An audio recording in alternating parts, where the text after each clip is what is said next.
안녕하세요. 히브리어로 푸는 성경 공부 시간입니다. 자, 오늘 여러분들과 살펴볼 말씀은 마태복음 16장 19절 말씀인데, 이 말씀을 이제 우리가 알고 있는 그 개념과 좀 다른 뉘앙스가 숨겨 있는데요. 히브리어를 통해서 이 말씀을 한번 풀어보도록 하겠습니다. 마태복음 16장 19절에 이런 말씀이 있네요. 내가 천국 열쇠를 내게 주리니 내가 땅에서 무엇이든지 매면 하늘에서도 매일 것이요. 내가 땅에서 무엇이든지 풀면 하늘에서도 풀리리라 하시고, 굉장히 유명한 말씀이죠. 자, 이 말씀이 주로 우리가 아우리치를 갑니다. 선교지에 아우리치에서 영적 전쟁 중에 자주 사용되는 말씀이죠. 예를 들어서 그 땅에 역사하는 어떤 특정한 귀신들의 목록을 열거해요. 예를 들어 음란이랄지 정욕, 물질, 각종 우상 숭배 이런 것들을 열거하고 나사렛 예수 그리스도의 이름으로 일일이 그 귀신을 묶고 결박하는 대적 기도에 이 말씀을 이제 적용해서 사용한다는 것이죠. 그런데 예수님이 이 말씀, 이 마태복음 16장 19절을 당시 베드로라든지 제자들에게 하실 때 이 말씀이 과연 우리가 지금 사용하는 것처럼 그런 식으로 이들도 이해하고 또 적용했을까? 이렇게 질문한다고 하면 선뜻 대답이 쉽지가 않죠. 자, 결론부터 말씀드립니다. 결론적으로 이 말씀은 매고, 묶고, 결박하는 것과는 무관하다는 거죠. 상당히 안타깝네요. 맨다, 푼다에 해당하는 이 히브리어 동사의 의미 변화를 우리가 추적해 봐야 하는데요. 이 말씀을 풀려면은 그러겠죠? 자, 여기서 마태복음 16장 19절 이 말씀을 다시 한번 볼 텐데요. 내가 천국 열쇠를 내게 주리니 내가 땅에서 무엇이든지 매면 하늘에서도 매일 것이요. 내가 땅에서 무엇이든지 풀면 하늘에서도 풀리리라. 맨다, 푼다. 이 말씀이 이 말씀에서 핵심이 되겠죠. 자, 예수님께서 베드로에게 천국 열쇠를 주면서 이 말씀을 하셨다? 그러면 이게 열쇠와 관련된다. 이렇게 한번 유추해 볼 수 있겠죠. 자, 그렇다고 하면은 맨다, 푼다 보다는 열다, 닫다 이렇게 적용하는 게 훨씬 더 스무스할 것 같은데, 마치 이것처럼요. 내가 땅에서 잠그면 하늘에서도 잠길 것이요. 땅에서 열면 하늘에서도 열리리라. 하지만 예수님은 천국 열쇠를 주면서 열고 닫는 문제가 아니라 지금 매고 푸는 문제에 대해서 언급하고 계신다는 것이죠. 자, 그래서 여기서 이제 열다, 잠그다가 아니고 맨다, 푼다는 것인데, 여기서 맨다, 푼다, 여기에 해당하는 이 히브리어 동사가 뭔가, 맨다, 이것은 이제 아사르, 그리고 푼다, 이것은 히티르이거든요. 히티르, 아사르, 이것은 이제 아사르, 히티르는 이제 히티르, 이렇게 되어 있거든요. 이 히브리어 동사가. 아사르, 히티르. 그런데 이 용례가, 크게 네 가지 용례로 이제 나옵니다. 하나는 이제 묶는 걸 tie, 영어로 묶는다. 그리고 감옥에 가둔다, imprison. 그리고 밧줄로 맨다, tether. 그리고 말다위에 수레를 매다, 히치. 이 모든 게 이제 다 어때요? 다 이제 묶고, 실제 이제 우리가 아는 것처럼, 우리말 성경에 번역된 것처럼 묶고 결박하는 그런 의미로 실제로 사용되어 있습니다. 그래서 구약 성경에 나오는 그 용례들이 그렇습니다. 예를 들어 사사기 16장 11절에 보면은 삼손이 그에게 이르되 만일 쓰지 아니한 새 밧줄들로 나를 결박하면 내가 약해져서 다른 사람과 같으리라 하시니라. 여기에 이제 결박하는 여기에 이제 아사르 동사가 사용되어 있고요. 그리고 열왕기하 17장 4절에도 보면은 그가 애굽의 왕 소에게 사자들을 보내고 해마다 하던 대로 아수르 왕에게 조공을 드리지 아니하며 아수르 왕이 호세아가 배반함을 보고 그를 옥에 감금했다. 이것도 이제 imprison, 아사르 이 동사를 사용하고 있습니다. 그리고 마지막으로 창세기 49장 11절에 보면 이 아름다운 포도나무에 맨다, 나무에 맨다, 묶는 거예요. 묶어두는 거. 다 이제 그래서 어떻습니까? 이 아사르라는 동사가 바로 우리가 이제 지금 마태복음 16장에 우리말 성경에 번역되어 있는 것처럼 묶고 결박하는 이제 실제 그런 의미로 사용되고 있다는 것이죠. 근데 저는 뭐라고 했습니까? 결론적으로 이 말씀이 그 묶고 결박하는 것과 전혀 다른 의미로 마태복음에선 사용됐다는 것이죠. 자, 그럼 이게 무슨 말인가?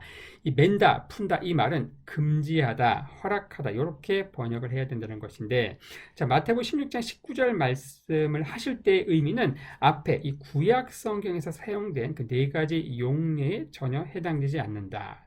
자, 이게 무슨 말인가? 자, 이게 이제 예수님 당시 마태복음이 기록된 예수님이 사역하신 그 주 1세기는 어떤 성경 히브리어에서 미시나 히브리어로의 변천기요, 과도기였다. 이런 얘기를 지난 시간에 했습니다. 이 당시는 이제 바리새파 랍비들의 활동이 굉장히 활발했던 시기였고요. 그리고 이들 주도로 과거 이제 구약 성경, 구약 시대에 사용된 히브리어의 단어의 의미가 조금씩 변화되었다. 이 바리새파 랍비들의 주도로 히브리어 단어의 의미가 변화되었다. 이제 그 중에 하나로서 지난 시간에 찌다카, 구약 성경, 성경 히브리어에서 단순히 의, righteousness를 의미하던 이 단어가 이 바리새파 랍비들에 의해서 주 1세기에는 구제를 의미하는 단어로 이렇게 의미가 변화되었다. 뭐 그런 얘기를 했는데 당시에는 이 바리새파 랍비들 주도로 이렇게 단어들의 의미 변화, 기존 단어들의 의미 변화가 많이 일어나던 시기였다. 이것은 마치 오늘날 어떻습니까? 10대 아이들 주도로 이 한국말에도 상당한 그 의미 변화, 많은 신조어들이 양산되고 있는 뭐 그런 것들에 뭐 굳이 빗댈 수가 있을 것 같습니다. 자, 그래서 구약 성경, 즉 성경 히브리어에서는 이 아사르 히테르가 이제 결박하다, 풀어주다, 진짜 묶고 풀어주고 하는 의미였다고 하면 이게 주 1세기 이 미시나 히브리어에서는 어떤 금지하다, 허락하다 이런 의미가 변화되었다는 것인데 이미 한번 살펴봤는데 히브리어가 총 4번의 변천 과정을 겪는다. 먼저 이제 성경 히브리어죠. 성경 히브리어, 구약 성경에 나온 히브리어 초기부터 주전 200년까지 구약 성경 히브리어죠. 그다음에 둘째가 이제 미슈나 히브리어인데 이게 이제 지금 살펴보는 거죠. 주전 300년부터 예수님이 사역하시는 그 시대 주 1세기를 포함해서 주 400년까지 그리고 중세 히브리어 그리고 이스라엘 건국된 이후에 사용되는 현대 히브리어인데 바로 주 1세기 바로 마태복음이라든지 복음서가 기록된 예수님이 사역하신 그 시기는 바로 이 바리새파 랍비들 주도로 과거 이 성경 히브리어에서 사용되던 그 단어가 의미가 변화되면서 미슈나 히브리어로의 변천기에 해당한다. 요것을 이제 이해해야 된다는 것이죠. 자, 그래서 이러한 그 뉘앙스를 제대로 잘 번역하고 있는 게 많은 영어 성경 가운데 이제 유대인들을 위해 따로 번역된 신약 성서가 있습니다. 거기에 보면 마태복음 16장 이 말씀이 Whatever you prohibit on earth will be prohibited in heaven, and whatever you permit on earth will be permitted in heaven. 그래서 묶다 그리고 푼다 요 단어가 이제 prohibit 금지하다 그리고 허락하다 이렇게 번역이 되어 있죠. 보통 NIV나 킹 제임스 이쪽에서는 이제 요게 그 prohibit 요 단어가 뭐라고 되어 있는 실제 묶는 거 bound로 되어 있고요. 그리고 푸는 거 loose 이렇게 되어 있지만 이것은 이 유대인을 위한 신약 성서에서는 제대로 바로 금지하다 허락하다는 의미인 prohibit 그리고 permit 이렇게 제대로 번역하고 있습니다. 이게 작은 차이인 것 같죠. 이 뉘앙스를 정확히 번역하고 있는 유일한 영어 번역 성경이라는 것이죠. 자, 우리가 금지하다, 허락하다로의 의미 변화, 기존에는 이제 결박하다, 풀어주다는 의미였죠. 성경 히브리어에서는. 하지만 이 랍비들이 이제 미슈나 히브리어에 변화되면서 이 금지하다, 허락하다로의 의미 변화를 알려면 요 할라카를 알아야 됩니다. 할라카 혹시 할라카라고 들어보셨습니까? 할라카는 바로 유대인들의 어떤 그 종교 법률을 의미하는데 이스라엘에도 이제 어떤 그 국가의 법이 있겠죠. 헌법, 세속적인 법, 헌법, 법률 이런 게 있겠죠. 하지만 할라카는 바로 유대의 그 종교에 따른 유대교에 따른 어떤 관습, 행동, 규범 뭐 이런 것을 의미합니다. 이 할라카라는 말은 이제 굉장히 어떤 단어에서 온 것인가? 가다, 걷다. 영어로 얘기하면 go죠, go. 가다, 걷다. 또는 walk에 해당하는 거. 그에 해당하는 단어가 뭐냐? 할락. 이 단어에서 온 건데, 여기서 이제 할라카라고 하는 단어가 왔죠. 할라카. 이 히브리어 단어 이런 것들은 우리가 히브리어 알파벳 이것을 이제 평신도를 위한 히브리어 거기서 하고 있기 때문에 그걸 숙지한 것을 이제 전제로 해서 이제 얘가 쓰고 있습니다. 자, 이 할라카라는 단어는 이제 걷다, 가다를 의미하는 할라크라는 동사에서 온 단어다. 그래서 이 할라카라는 것은 바로 이제 모든 유대인들이 마땅히 걸어가야 할 바른 길 이런 것들을 의미한다. 그래서 유대법, 유대 법으로 이제 번역이 되고 이슬람 교도에게도 이슬람 종교법이 있습니다. 샤리아라고 하는데 샤리아, 요 샤리아가 요 할라카, 유대인들의 할라카하고 비슷한 어떤 종교법이라고 할 수 있는데 뭐 이란과 같은 그 이슬람 국가에도 국가적인 헌법이 있겠죠. 헌법. 근데 그 헌법, 세속적인 헌법과 이슬람 종교에 대한 종교법인 샤리아를 일치시키면 어떻게 됩니까? 어떤 신정국가가 되는 거예요. 신정국가. 그 신정국가로 지향하는 게 이란의 그 혁명 이후에 이제 이란 이전의 그 세속 국가에서 완전 이슬람 신정 국가로 가면서 이 샤리아가 일종의 뭐가 됩니까? 헌법이 되는 그런 상황이 된 것이죠. 이스라엘은 이제 우리가 생각하는 것처럼 이 할라카가 이제 실제 세속적인 법, 헌법과 일치되지는 않습니다. 물론 이스라엘 안에 종교인들이 있고 그들이 사는 그 마을들이 있지만 물론 그들은 이제 자기들의 이 할라카 유대 종교법이 이스라엘 국가의 헌법과 정확히 일치되기를 원하고 이스라엘이 이제 또 유대 신정 국가로 가기를 원하겠지만 아직까지 뭐 다수는 종교인들이 아니고 세속적인 사람들이 많고 그러겠죠. 자, 이 할라카라는 게 바로 이제 그런 거라는 것인데, 자, 유대인들의 행동 규범인 이 할라카 이를 규정하는 랍비의 권위, 어떤 신적인 권위를 우리가 좀 알 필요가 있습니다. 랍비라고 많이 들어보죠. 랍비는 이 스승으로부터 율법에 대한 이 올바른 해석 방법을 전수받아서 이 독자적인 판결을 내리는 사람입니다. 근데 이들이 율법 해석에 있어서 어떤 그 권한이 무소불위의 권한을 가져요. 그 공동체에 속한 사람들은 그 랍비의 그 해석에 절대적으로 순종을 해야 된다. 왜 그런가? 그 율법을 해석하려면 지혜가 필요하잖아요. 근데 그 지혜의 그 기원이 신적인 기원을 갖는다. 이렇게 이야기합니다. 신적인 기원. 이게 무슨 말인가? 자, 우리가 이제 성문율법과 이 구전율법이라고 하는 그 개념을 알아야 됩니다. 이 성문율법은 이제 쓰여진 리튼 토라고요. 구전율법은 이제 말로 전해져 내려온 오랄 토라라고 하는데 이 성문율법, 리튼 토라가 뭔가 바로 이제 모세오경입니다. 모세오경. 이 모세오경 창세기부터 신명기까지 그 모세오경에 보면은 하나님께서 총 613개의 율법을 주셨다는 거예요. 율법. 근데 그것과 비교되는 것이 뭔가 이 구전율법인데 바로 이 구전율법은 바로 이 모세오경, 이 성문율법을 랍비들이 이제 해석을 한 거예요. 해석. 이 해석이 필요해요. 왜 그런가? 해석이 당연히 필요합니다. 왜 그런가? 제 성문율법에 이런 율법이 있습니다. 너무 잘 아는 율법인데 출애굽기 20장 10절에 보면은 제7일은 너희 하나님 여호와의 안식일인즉 너나 내 아들이나 내 육축이나 내 문 안에 유하는 객이라도 아무 일도 하지 말라. 자, 안식일에는 아무 일도 하지 말라고 하는 어떤 성문율법이 있다. 성문율법. 근데 문제가 있어요. 해석이 필요하죠. 자, 왜 해석이 필요합니까? 아무 일도 하지 말고 아무것도 하지 않고 가만히 이렇게 부동돼서 있으라는 의미는 아니겠죠. 그럼 어떤 건 일이고 어떤 행동은 안식일에 해도 괜찮은 거고 어떤 행동은 하면 안 되고 이런 것들을 해석하는 그 해석이 필요하다는 거예요. 그걸 누가 하느냐? 랍비가 한다는 거예요. 근데 그 랍비들에게 해석이 그 기원이 그 지혜의 근원이 신적인 기원을 갖는다는 거예요. 그 랍비는 어떤 행동은 안식일에 해도 괜찮은 것으로 풀고 즉 허락하고 그리고 어떤 행동은 합당하지 않은 것으로 묻고 결박하고 즉 뭐예요? 금지하는 그런 그 권위를 갖고 있었다는 것입니다. 자, 그래서 랍비들은 자신들이 소유한 이 구전율법의 신적 권위를 주장하기 위해서 그 기원을 이제 모세에게서 찾는데, 즉 모세가 시내산에 올라가서 성문율법, 즉 모세오경을 받았잖아요. 근데 그때 이 구전율법도 함께 받았다 이렇게 이야기합니다. 그래서 아보트라고 하는 이제 책이 있습니다. 미슈나라는 책의 한 섹터인데 아보트 1장 1절에 보면은 자, 모세는 시내산에서 토라를 받고 이를 여호수아에게 전수했고 또 여호수아는 이를 장로들에게 전수했고 장로들은 선지자들에게 선지자들은 이스라엘 지도자 즉 랍비들에게 전했다는 거예요. 이스라엘 지도자 랍비들이죠. 자기들에게 온 이제 지혜가 어디까지 올라가는가? 모세까지 올라간다는 거예요. 모세가 시내산의 토라를 받는데 이게 여호수아에게 왔고 여호수아에게, 여호수아는 또 장로들에게 전수했고, 이 장로들이 이제 이스라엘의 선지자들 전했고, 이 선지자들은 또 이 이스라엘 랍비들에게 왔다는, 이런 식으로 이제 자기들의 어떤 그 지혜의 근원이 모세에게까지 이제 거슬러 올라간다, 이렇게 이야기를 하죠.